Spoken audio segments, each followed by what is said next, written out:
Ele falou assim: Olavo mora aqui, né? Falei: mora. Falei: vamos pra lá? Vamos. Coloquei no Google Maps, 16 horas de carro. Falei: vamos? Vamos. Peguei o carro, fui pra lá, só sabia o endereço, não comuniquei pra ele, porque não tinha contato. Cheguei lá na porta da casa dele, depois de 16 horas dirigindo, bati a porta. Falei: meu Deus, o que vai acontecer? Será que ele vai fazer uma pergunta pra mim primeiro, né? Aristóteles ou Sócrates, né? Eu falei: meu Deus. Aí quem abre a porta, a Roxane tá lá. Falou: oi, tudo bem? Eu falei: bom dia, tudo bem? Eu sou aluno do Olavo, ele tá aí. Eu falei: tá, pode ir, ele tá ali atrás. Eu falei: que isso, cara, que loucura. O Olavo, ele tá ali atrás, cara. Aí beleza. Fui ali pra trás, olhei ele assim, ele tava sentado, estudando. Aí abri a porta, tinha uma pessoa recepcionando. Depois ele falou: pode ir lá. Cheguei até ele. Tinha um cachorrão assim dele, fui fazer carinho. Não, eu lá fui fazer carinho. Ele: não faço carinho não, porque ele é cachorro de caça. Falei: comecei bem. Aí falei: Olavo, tudo bem? Fui conversando com ele e tal, parapururou. E nisso, era 2019 esse vídeo. No vídeo dá pra ver claramente que eu estou assim, estressado, um pouco apavorado, porque, poxa, eu estava entrevistando um filósofo.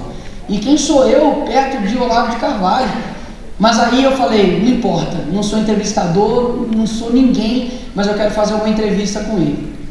E a primeira pergunta que eu faço para ele é: Olavo, o que você nos aconselha para essa juventude a fazer?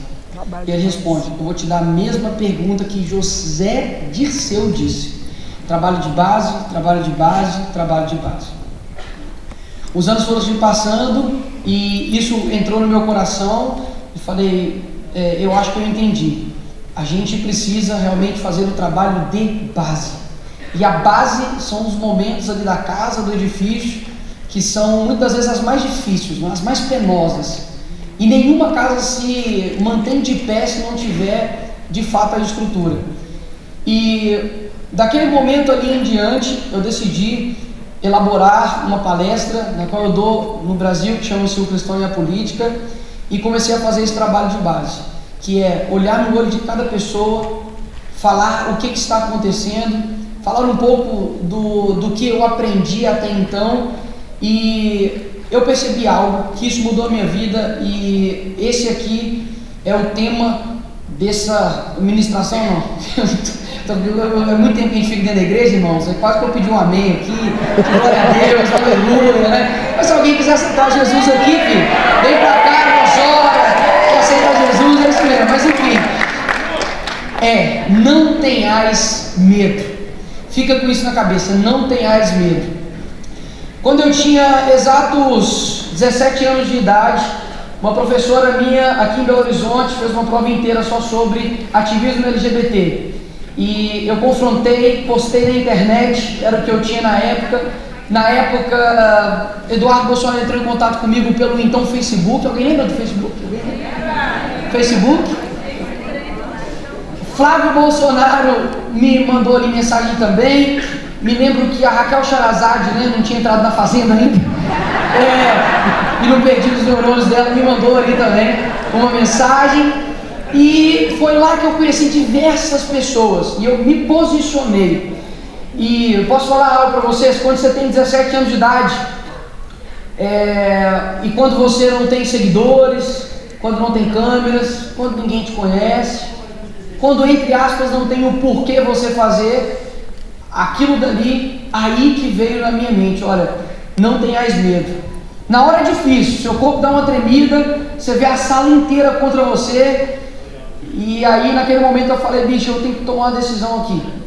Ou eu vou ser um frouxo, ou de fato eu vou contar, né, para os meus filhos de que eu me posicionei e não tive medo. Então naquele momento eu falei: olha, não tenhais medo, não tive medo. Postei na internet, rimos muito. Na segunda-feira a escola inteira queria me matar, né? Porque eles fazem assim: o professor mais legal da escola é o mais esquerdista. Não é? É o cara gente boa, é o descolado, é o que chama para ir pro bar, e aos pouquinhos chega lá na faculdade, por exemplo, daqui a pouco eu chego lá e fala, né: olha, nós precisamos cuidar bem dos bandidos. fico assim, meu Deus, o que está acontecendo? Estou num mundo paralelo, né? Essa foi a primeira vez que eu falei, não tenhais medo. Depois disso, entrei na faculdade em 2013, e ali, 2014, e ali eu me recordo que eu coloquei para poder estudar de manhã, deu um problema no sistema da PUC e eu fui para a noite. E eu cheguei lá na sala e assim, você sabe como é a universidade, né? Um local completamente hostil ao conservador, ao cristão, a qualquer pessoa que pensa diferentemente deles.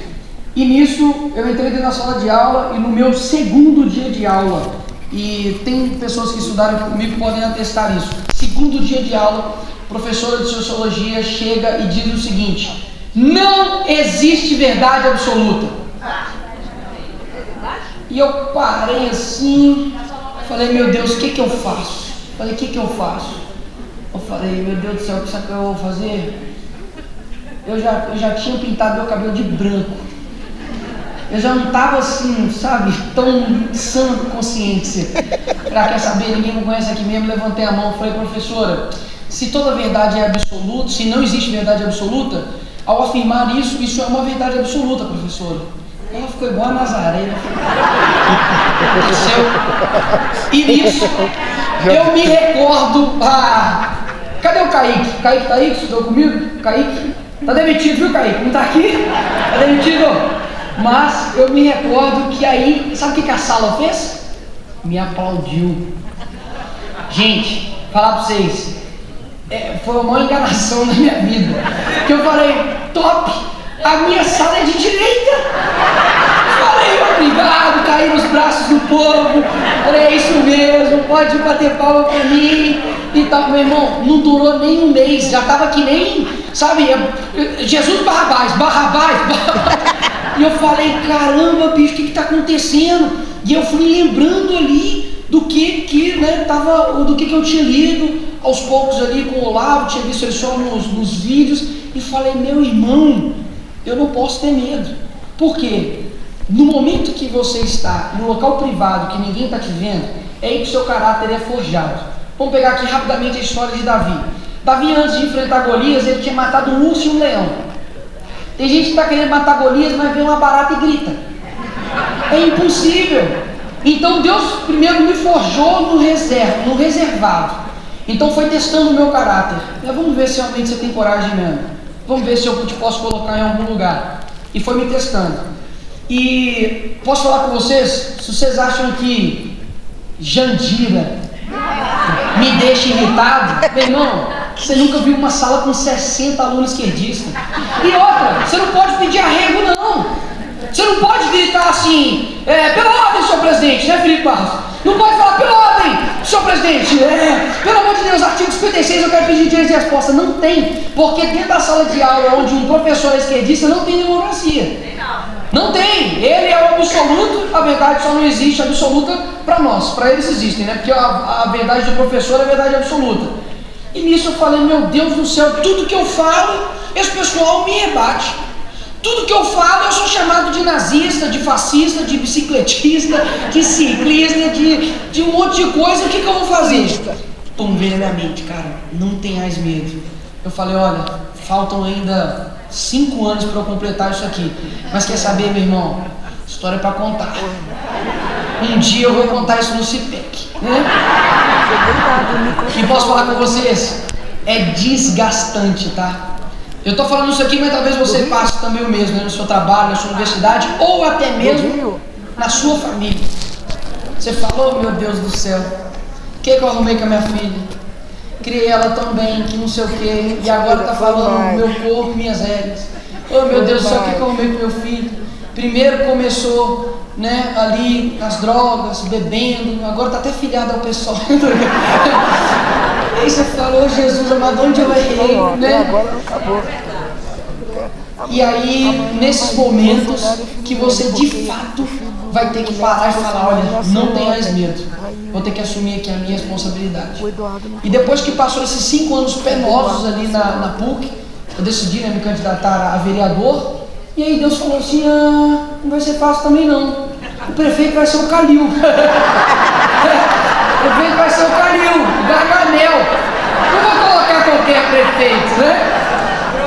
E aí, pra piorar, ele falou, quer saber? Não sei não.